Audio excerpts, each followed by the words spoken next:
સિહોરના નિવૃત્ત પોલીસ અધિકારી સત્તારભાઈ સૈયદ પોતાના પરિવાર સાથે એસપી કચેરી ખાતે ઉપવાસ આંદોલન કરશે। પોતાને મળવાપાત્ર હકથી વંચિત નિવૃત્ત પોલીસનો આક્રોશ।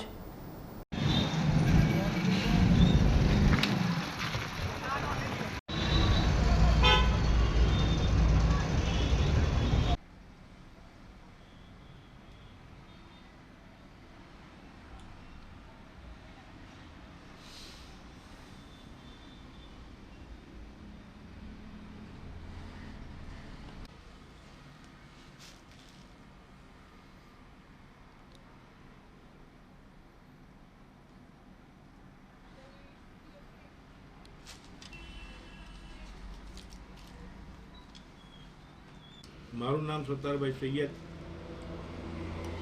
હું હાલ નિવૃત્ત હેડ કોન્સ્ટેબલ છું અને છેલ્લે હું બોતળામાંથી 1/7/2019ના રોજ નિવૃત્ત થયેલ છું।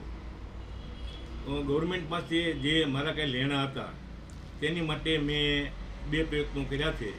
2 પ્રયત્નોમાંથી એક પણનો જવાબ પણ મને આજ દિન સુધી મળેલ નથી। મારા જે કાંઈ સરકારશ્રી પાસે લેણા નીકળે છે તે મારા સરકારશ્રી પાસેથી લેવાના છે, કોઈ તિજોરીમાંથી નથી લેવાના। પણ સમયસર મને મળે અને સમયસર ન મળે તો મારે મારા સંતાનોનું કેમ આજીવિકા પૂરી કરવી, ત્યારે મોંઘવારી હળાહળ છે।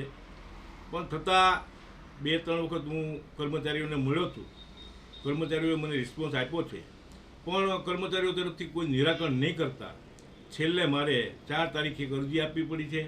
જે અરજીમાં મેં લખ્યું છે કે મારા ફેમિલી સાથે હું નામદાર એસપી સાહેબની કચેરી સામે મારા પરિવાર સાથે આત્મવિલોપન કરીશ, અથવા તો નહીં કોઈ નિરાકરણ કરવામાં નહીં આવે તો હું જે મેં મારા ફેમિલીને લઈને અમરનાથ ઉપવાસની જે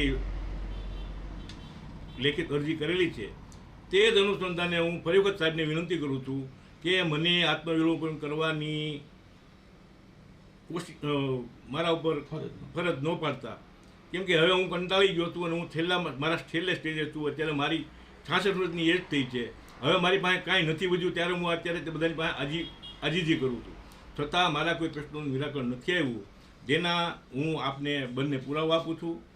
જે પુરાવો સાહેબશ્રી વાંચે અને સાહેબે તેનું કોઈ મૂલ્યાંકન કર્યું હોય, તેનું કોઈ નિરાકરણ કર્યું હોય તો મને જણાવવા વિનંતી છે। આપે એસપી સાહેબ સિવાયના જે નીચેના કર્મચારીઓ છે એને તમે મળ્યા તો એના તરફથી આપને શું પ્રત્યુત્તર મળ્યો? મને રિસ્પોન્સ એવો મળ્યો કે તમારું અમે 15 દિવસમાં કામ કરી દઈશું, અત્યારે અમે થોડા કામમાં છીએ, આવું મને કીધેલું। પણ છતાંય આજ દિન સુધી કોઈ કામ નહીં થતાં ફરી વખત મારે આ રિપોર્ટ આપવો પડ્યો છે અને મારે છેલ્લે મારા ડિપાર્ટમેન્ટની સામે જે મારે ન કરવું જોઈએ, મને તો મારા ફરજની વિમુખ જવું એ પણ ગમતી વાત નથી, પણ છતાં મારે મારા અધિકારીઓ સામે આજે અમરનાથ ઉપવાસની જે વાત કરવાની થઈ છે તે બહુ દુઃખદ કહેવાય। અને હજી હું કહું છું કે મારું આ નિરાકરણ તાત્કાલિક તમે કરો, નકર હું તમારી સામે આત્મવિલોપન કરીશ।